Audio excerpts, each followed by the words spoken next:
This video is aimed at all of us, ordinary people working for a living. Its purpose is to alert everyone to a serious threat to their health and livelihood, and to explain some simple measures you can take to protect yourselves and your colleagues against this threat. The threat of arson. It was an uneven contest.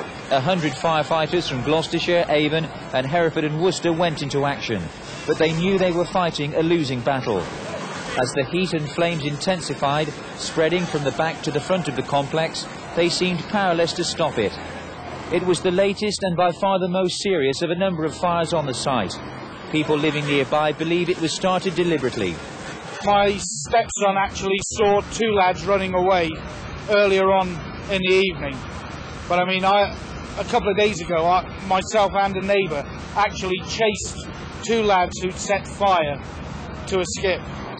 I'm Rachel Hicks, and I covered the aftermath of that frightening event. The trial here at Gloucester Crown Court of the young lad who was accused of deliberately starting the MFI fire, which caused £5 million worth of damage. As we reported at the time, for the police and the firefighters, this case bore all the hallmarks of an arson attack.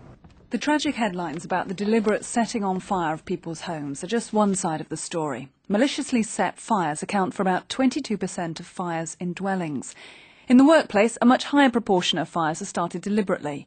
In fact, about half, 50% of all serious fires in industrial, commercial and public buildings are due to arson.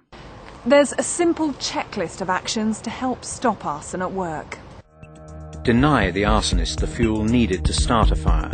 Store all waste materials safely, well clear of buildings and perimeter fences. Challenge anyone you don't recognise. Keep intruders out by locking all doors and windows after normal working hours. Make one person responsible for site security. This person should make sure that alarms are properly set and the security lighting system is switched on. Certain categories of hazardous goods should in any case be kept in a separate store. Flammable waste and empty containers for flammable substances should be disposed of appropriately. Be on the lookout. Pay attention to any developing series of small, unexpected fires in your neighbourhood. Clear witness testimony is often the deciding factor in bringing an arsonist to justice.